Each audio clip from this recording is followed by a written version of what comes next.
You are tuned in to Black Talk Radio News. Today's date is September the 5th, 2017, because I surely forgot to mention that at the beginning of the broadcast, but coming to you on this Tuesday afternoon. It's kind of hot and humid here in North Carolina. It makes sense that so much moisture would be in the air with Hurricane Irma bearing down on the coast, east coast of the United States. So again, I'm going to keep stressing. Get prepared. Go out and get some canned food, some non-perishables, some fruit. Get you a can opener, not an electric can opener. Even if you have a generator, you need a manual can opener. Get some candles. Get all that good stuff that you may need in case of a power outage. Plan for evacuation in case your area gets flooded. Again, got to have a hatchet so that you can bust through the roof if need be. That sounds extreme, but hey, these are extreme storms. So let's go ahead and jump to some of the news of the day, and want to jump to Philly. We got a couple of stories coming out of Philly that caught my eye this morning that I want to share with you. We have an article coming from Philly.com. Philly police are rallying in anger over protests at an officer's home. So what? Get mad all you want to. Protesting is not illegal so far in that instance, although I am reminded by George Bush's administration where they set up no protest zones and had cages and putting people in cages to protest anybody that wanted to voice displeasure at event that was held by the U.S. government, attended by like the CEO of USAE. But anyway, Philadelphia police, Robert Moran, who is a staff writer for Philly.com, the Inquirer, the Philadelphia police rallied Thursday evening at their union's headquarters in Northeast Philadelphia to vent their outrage over a protest that occurred last week outside the home of an officer involved in a fatal shooting in June. John McNesby, president of Fraternal Order of Police Lodge 5, angrily addressed a ballroom filled with hundreds of officers and their families and other supporters, and called the small group of protesters who demonstrated outside Officer Ryan, I think you pronounce his name, Pownall. It's P-O-W-N-A-A-L-L. P-O-W-N-A-L-L. Pownall home in Bustleton. See, you don't even live in the city. Bustleton, the night of August the 24th, he called them a pack of rabid animals. See, he taking his cues from people like Sheriff David Clark, which I saw a story today, a couple of stories today that's hinting that Donald Trump is quietly about to give Sheriff David Clark, who resigned over the past couple of days, will give him a place in his administration, one where he doesn't have to be confirmed by the Senate, because this guy can't get confirmed because he's psychotic. He's a narcissist. Again, he's Donald Trump's brother from another mother.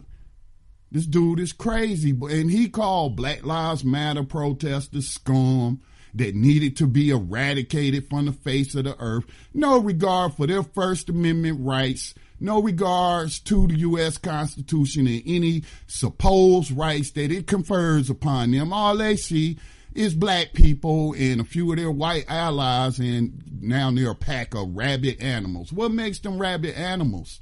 They're not the ones that's out there gunning down people in the street, shooting them in the back, as this cop did. The article goes on to say the day after the protest, the police union went to court and obtained a ruling agreed to by the city that while the city can still release the name of an officer involved in shooting a person 72 hours afterward, the union may seek an emergency petition to halt the release of the officer's name. Now, why would you, if everything's above board, why would you try to prevent this information from becoming public? See, they don't even have any regard of who pays their salaries. Again, these supposed to be public employees, but these cops, law enforcement, In too many places in the United States, man, they act like a criminal organization. They act like a gang that answers to no one, not even the city council. They'll bully, they'll go on strike like they did in New York, and violent crime actually went down when the police went on strike for 1 week in New York City. Do y'all remember that? Because they was, again, in their emotions and say, oh, y'all picking on us. Y'all is just being unfair. We're in fear for our lives and all this, while they gunning down unarmed people. And people, even if they were armed, the circumstances involved do not justify their killing. Again, go to killedbypolice.net. And I think the last time we visited on air, they were up to almost about to hit 900 American citizens and non-citizens, if we count that Australian woman, I forgot her name, the Australian blonde-haired woman who was shot in the face by a cop for just knocking on a police car's window. She got shot in the face, so she wasn't even a citizen. So it's citizens, non-citizens, nobody's safe behind the enemy lines of USA, Inc. And these police, these modern-day slave catchers cannot stand the heat that's brought on them. I think we even heard, and then we're just talking about people voicing their opinions and what have you over these circumstances on a case-by-case basis. And, it's just that people think that they seem to think, when I say people, I'm talking about them, their supporters, and many of their family members, seem to think that they're supposed to live in safety and quiet and peace and tranquility in their neighborhoods, while you gunning down people in other people's neighborhoods that you don't live. And you think that the people just supposed to take that and go about their daily lives, day to day, trying to survive. And there should be no reaction. We're just supposed to accept your good judgment, right? No. So this officer, let me see, the union, as they often do, is supporting legislation sponsored by State Representative Martina White, a Northeast Philadelphia Republican. That's what she is. Don't fall for labels. A lot of bipartisan support on slave catching in modern day slavery. But it would delay the release of an officer's name for 30 days after a shooting. Why? So the public don't know nothing about it, so we can't look into it. I'm surprised she didn't say a year. Like that cop that shot that young man, shot him down like a dog in the street in Chicago, and sat up at desk duty for 1 year while the entire city, the department, everybody involved, including the mayor, Rahm Emanuel, sat on that video of this man just gunning down this boy. I mean, even after his dead, lifeless body lay on the ground, he was taking target practice on it in front of all these other cops. He was the only one shooting. And, of course, the other cops, his fellow slave catchers, tried to help cover it up. And so we didn't even know about this. For an entire year, they fought to keep that video secret. Even settled with the family, the mother, who hadn't even been in this young man's life. Sorry, I don't recall these names. There's just so many victims. Gave her $5 million to just be quiet. Don't bring this up.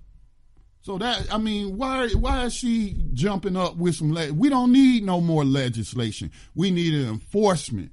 A law's already on the books, and we need these slave catchers. First of all, we need slavery ended. That's number one.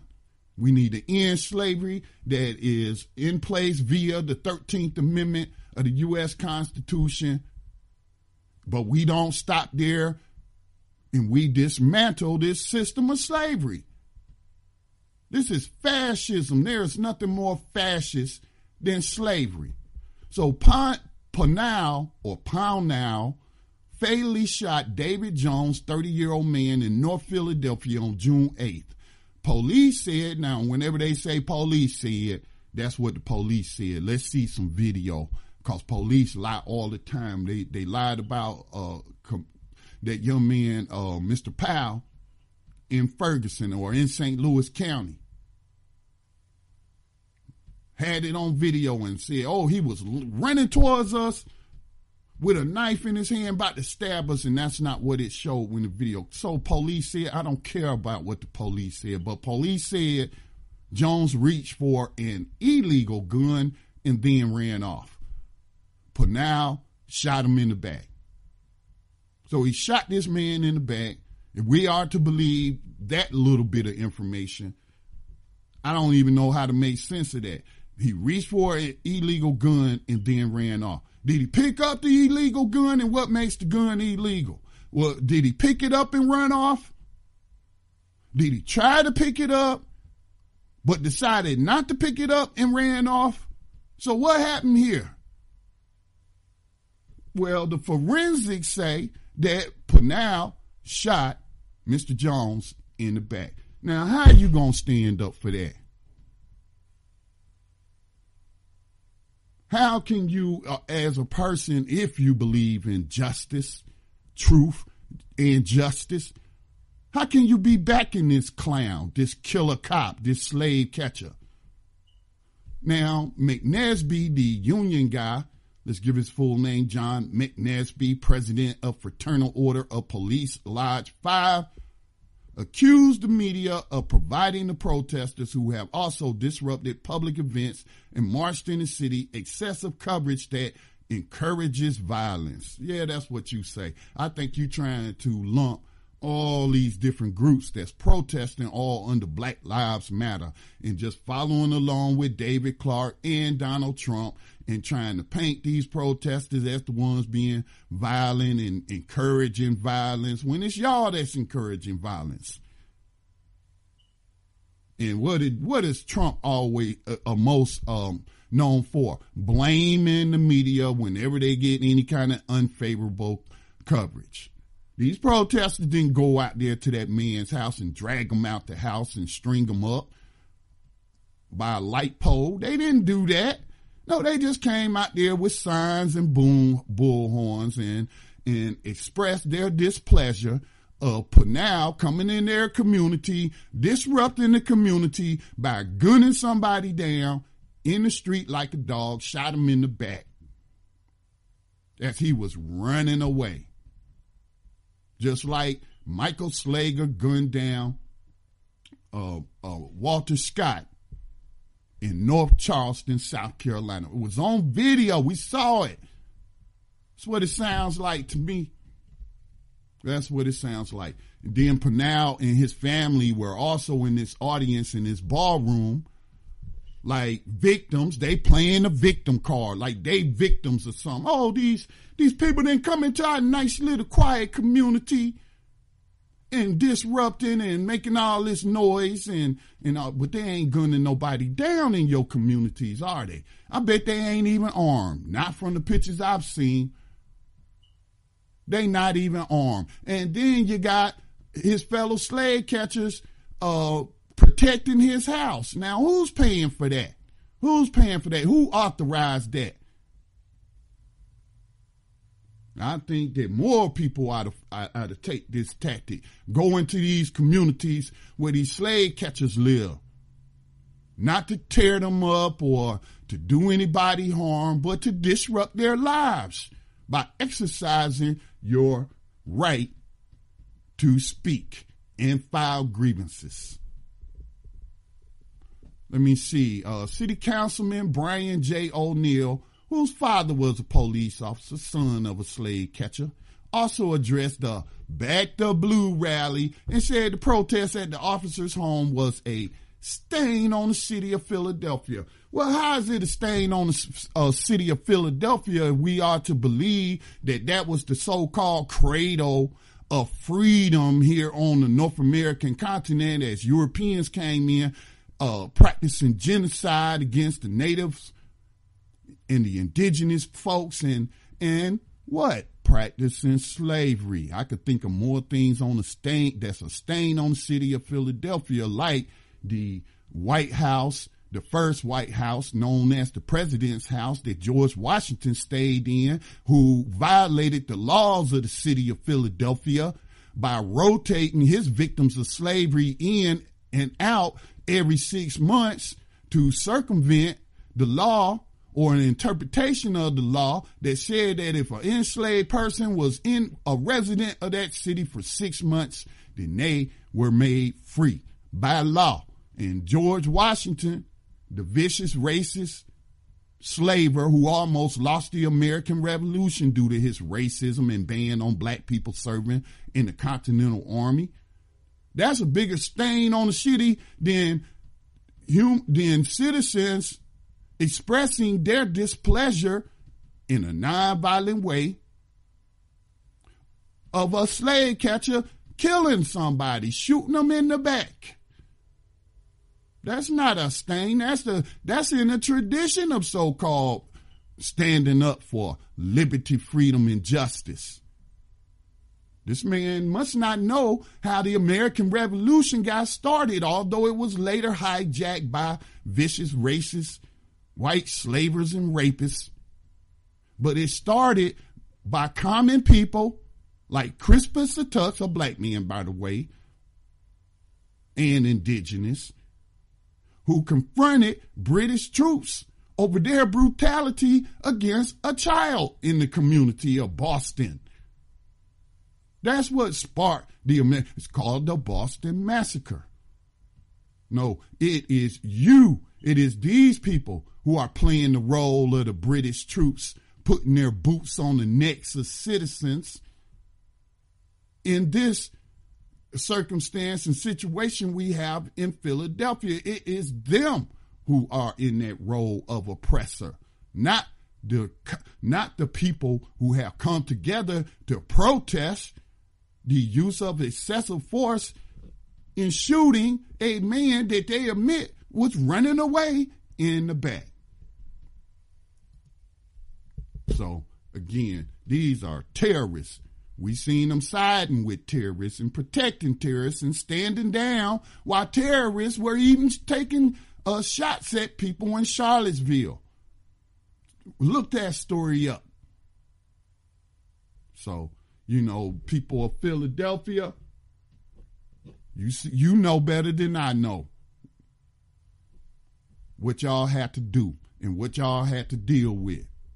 But I salute those who are using a not often seen tactic of going to the community where the slave catcher lives and let them feel the pain of a loss of life, even if it's just a temporary disruption in their quiet.